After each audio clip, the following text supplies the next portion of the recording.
دا په دې جانو کې ورندار وه او دی د دې شپږو میاشتو د دې ورندار سره یې ناسته پاسته وه دلته د کور نه به ووتو زه لاړم پېښور ته یو ځای ته بل ځای به خو هغه چې به موږ به معلومات وکړو نو زما زوی به لاړو زه به لاړم دی موږ 3-4 ځله په دې کلي کې د دوی په دې کور کې ولیدی شو.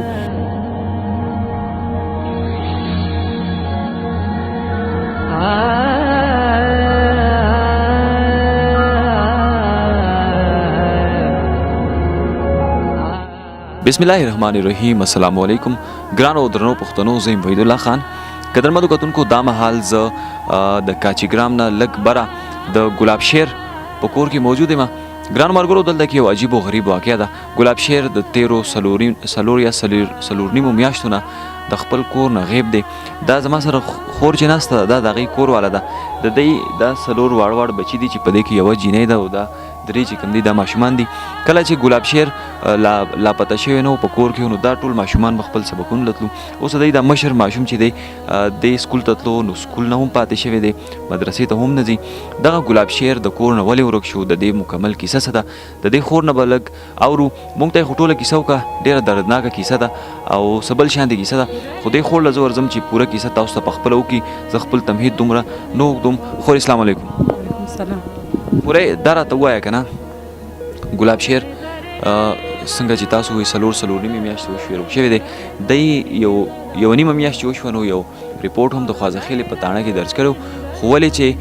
زموږ پولیس چې دي که هغه اکټیو وی نو اوسه پورې به یې څه ناسه سټیپ په دې کې اخیستی خو بلکل ځان یې پرې ناغرضه کړی دی. دا یې به هم موږ اوس تپوس کوو، پته به یې لګو. خو دا راته ووایه چې ګلاب شیر څنګه ورک شو، د کور نه چېرته لاړو، او لکه دا ټوله کیسه کومه چې تاسو موږ ته وکړه ټوله کیسه راته وکړئ. دا جی دا په دې جانو کې ورندار وه او دی د دې شپږو میاشتو د دې ورندار سره یې ناسته پاسته وه دلته د کور نه به ووتو زه لاړم پېښور ته یو ځای ته بل ځای به خو هغه چې به موږ به معلومات وکړو نو زما زوی به لاړو زه به لاړم دی موږ 3-4 ځله په دې کلي کې د دوی په دې کور کې ولیدی شو او بعد د هغې نه بیا دی به نه قلارېدو. دلته به ما دا بیان کولو خو د ورندار سره به بس ناست پاس وي. دا زما عزت دی، خپل عزت سره ګرځم او چې کار کسب به هم خاص نه کولو، خو بس د دوکاندار له بس نیمګړې روپۍ راوړې بس هغه ورکړې او نور هغه نمونهالو چې بس د هغې سره به ګرځېدو. اوس دا 4مه میاشت یې ختمېدو والا ده چې دا 4 میاشتې وشوې ختمېدو والا ده چې بس غیب شوی دی. دې ما له سوال جواب راکړی وي خاوند دې کور ته خو به نه یې درغلی، خاوند دې نن 3مه ورځ ده چې نشته دی. لمبرې چې موږ وکتې لمبرې بندې دي، د ننې ورځې پورې پته ونه لګېده او د هغه او د دې د وتو یوه ورځ وه. دا اوس د مور کرې ناسته ده او هغه د هغه بیخي سر پته لري. دې له خاوند پیسې لکه خاوند ستاسو دی خو تاسو ته هغه ووایي چې یاره خاوند دې نشته او نن 3مه ورځ ده. معلومات یې هغې ته هغې ما ته یې سوال جواب وکړی خاوند دې نشته، نن 3مه ورځ ده چې خاوند دې نشته دی. بس موږ یې لمبرې وکتې، لمبرې نه لګي، لمبرې بندې دي او لیور چې مې دی نو بس هغه هم دغه د دې زما د خاوند او زما د دې لیور او زما د دې ور یوه سلا مصلحتي خبره سره زما د یور د مور او د پلار سره دا یوه سلا مصلحتي خبره ده. او زما لیور چې دی نو هغه اسخر له ټکټر اغوستی دی، بس هغه اسخر له ځان نه مزدوري کوي، اسخر له ټکټر خو په ډبل خرچې هلته رالیږي. زما د واړه بچي هم موږ ته په کور کې خرچه نشته دی، عمره پسې د بیل د دې ساعته راتلو، عمره پسې کور کې خرچه نشته، عمره ته بیماریانې دي، موږ په خوشي کور کې ناست یو. نو بس موږ دا ویو چې اوس د دې پیسې دا کور ستاسو خپل دی که پرته دی؟ دا د دې باچا لالا کور دی، وکیل صاحب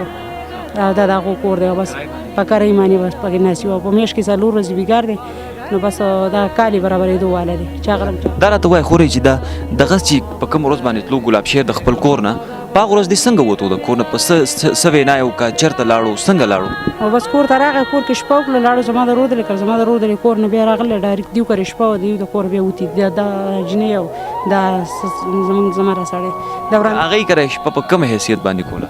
نو د هغې سره یې ناسته، د هغې سره د ډېر وخت نه وه. ما به هم دې ته وي ما څه چل دی سړي باندې کور مه ورانوه، واړه بچي مې دي، خوشی کور مې دی او کور را باندې مه ورانوي. دا چې زه ګرځوم زه په تاسې ځم د سر سېزلو دپاره ځان سره ګرځوم لاس نیول او زما د یور دا خبره وکړه او زما لیور ته دا خبره کړې وه چې دې ښځې له یې طلاق ورکړه، دا دې ځي په خپله مخه او بس بچي ستا لوی دي، ځان له به کار روزګار کوي، بس ته به زموږ سره شي. دې خپل ورور ته یې ویلي. هغه زما ورور له سوال جواب ورکړه، وي خور ته یو هفته خور ته چې ناکام وکړه طلاق وله ورکوم، دا به ځي په خپله مخه او زه به د خپل ورور ورندار سره ناست یم. ورور ورته وایي زه به درته 1 لک روپۍ درولېږم، د دې څه کېږي هغه ورکړه چې دا ځي. د دې پورې خبره دیو زما سره ده، د دې پورې ظلم دیو زما سره کړی دی او بس په تاڼه تحصیل مې بیان ورکړی دی د دې ساته سم معلومات چې تاسو درس کو پتاڼه کې خو ځخیل پتاڼه کې نو هغه څه کاروایی وکای نه بعد هغه د بیت رئیس نه خبر شي نه د خطه زیاده دغه خبر شي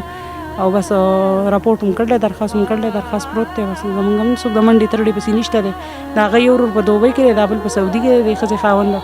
او بس دا ماته دغه خبره کوي زما لیور ماته سوات جواب وکړی چې زما ښځې د ماما کرې شپه په پېښور کې په کومه شپه چې غیبېدو خو وایي ته زما ښځې په ماما باندې په پېښور کې راشه راپورټ وکړه زه به تاله خرچه درکړم نو ما جي ما خو د هغه سره نه دی لیدلی زه څنګه په ناجیزه په هغه راپورټ وکړم و خو د دیو سره ناس پاس په د دیو سره ماته د دیو د کور پته ماته بل چا د کور پته نشته دی او زما خاوند نه زمونږ د بل چا سره سي دغه خو بس د دې سره په هغه ګرځېده راګرځېده او د دې سره بس ناسته پاسته د دیو سره وه اصل لکه تاسو ته څه لګي که نه ولې چې ستاسو د کور کس او ستاسو د کور سړی تاسو ته څه لګي چې دا ستاسو د خاوند به کوم ځای اوسي نو بس اوس خو راته دا معلومات نشته که په چا یې وژلی نه ما ته خدای ژوندی نه ښکارېږي او بس مخکې نه مو د یو بل په سر به یې 100 روپۍ ورکولې د دې مور پلار به ورته وي بس پلانې مړ که 200 روپۍ به درکړم په 2.5 لاکه سره د 2 سړو د سر خبره کړې وه او هغه خبره بیا دوی په خپل منځ کې وران شو 1 لاک روپۍ ته زما خاوند راوړی 1.5 لاک ورته پاتې او بیا دوی په خپل منځ کې وران شو بیا په خپل منځ کې روغه کړله که زما خاوند بیا چا په مرګ پسې لیږلی یې په خپله وجلی راوجلی یې پټ کړی نو ما ته اوس د هغې څه معلومات نشته دی دا څلورمه میاشت په ختمېدو ده چې ما ته څه معلومات نشته دی ګلاب شیر خو زه ورک شو اوس نو اوس دا واړه ماشومان دي اوس د کور څه حالات دي ستاسو نو د کور خو بس ورونو او ورونو راله ټولو راله که دغه 10,000 روپۍ راله راکړي خو راته یې وي چې ورونه دې شته دی خاوند دې په سر ژوندی تللی دی زه یې شته دی داسې سرپته نه دی که خاوند دې اړومړم شي خو ورونه یې شته دی د ورندار ورور کرې به یې ناسته پاسته وه ستاسو په خرچه اوس هغه پړی دي بس په موږ باندې دغه هغه ورله کړي ټوټل دا من دغه 50,000 روپۍ قرض دی نن سبا بس دره کوم نه لګي دغه بس دغه یو زوی مې دغه کار لزي 200 روپۍ ورځ ور ورکوي سهار په 9 بجې ځي او ماسخوتن په 9 بجې راځي اوس لکه ګورمنټ حکومت نه څه اپیل دی ستاسو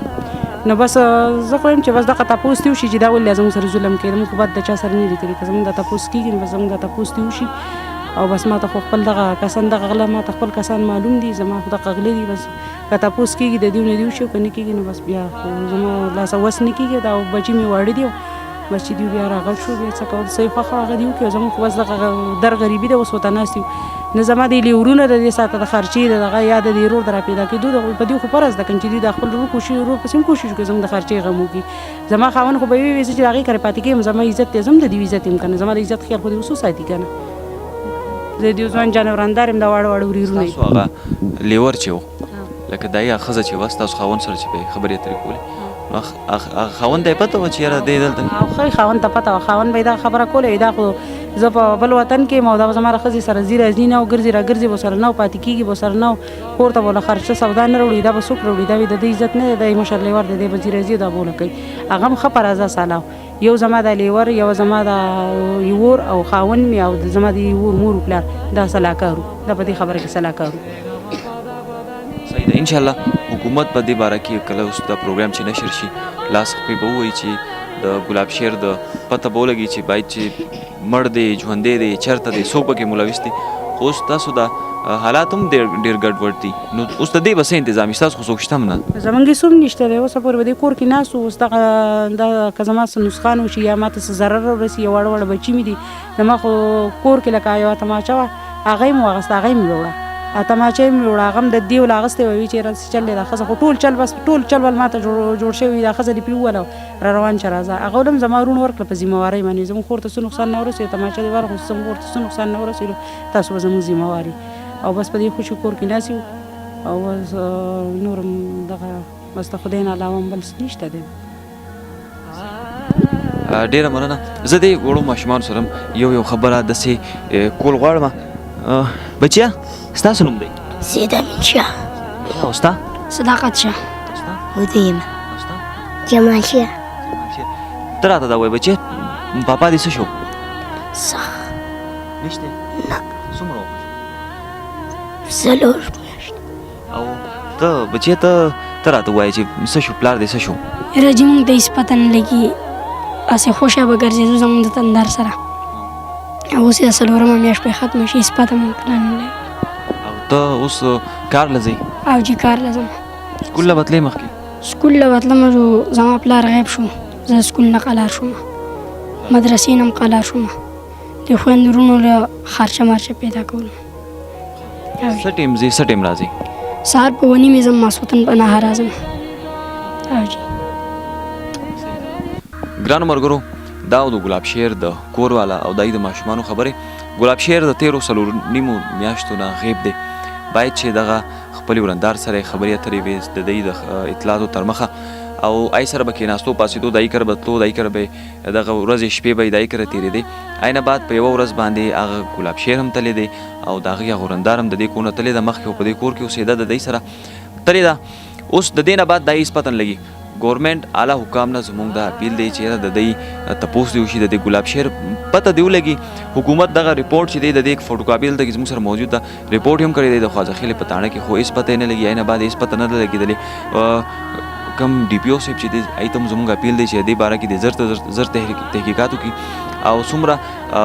ایم پی ایس صاحب چې دی دلته ایم این اے صاحب چې دی ایم پی ایس صاحب ته هم انشاءالله دا انفارمیشن موږ ټرانسفر کوو چې د دې پته ولګي د ایم این اے صاحب ته هم درخواست دی چې ستا د علاقې ستاسو د کلي د دې یو تورسرې د یو خور خبره ده د دې تحقیقات زر تر زر وشي او څومره هم چې زموږ مسلمانان وروڼه دي نو د دې حالات هم ډېر ګډوډ دي که څوک ورسره څومره هم امداد کول غواړي دا زنانه دي نو د دې نمبر نشته خو په سکرین باندې زموږ خپل د آفس نمبر موجود دی زموږ خپل پرسنل نمبر موجود دی که څوک د دې سره امداد کول غواړي نو امداد دې ورسره وکړي هغه به انشاءالله دوی ته بیا موږ د کیمرې په مخامخ راورسو دوی ته به حواله کړو خو دغه شانتې څومره هم چې زموږ آس پاس واقعیات دي ګرانو ملګرو کله کله دا پروګرام کول ډېر زیات ګران هم شي هم د دې امید سره دا پروګرام ختموم چې دویمه کړۍ یا درېیمه کړۍ به هم د دې ځای نه ستاسو په خدمت کې پیش کوو چې کله د دوی ته انصاف میلاو شي او د ګلاب شیر پته ولګي چې یاره ګلاب شیر کوم ځای کې دی تر بل پروګرامه پورې وحید الله خان له اجازت ورکوي د لوی الله په امان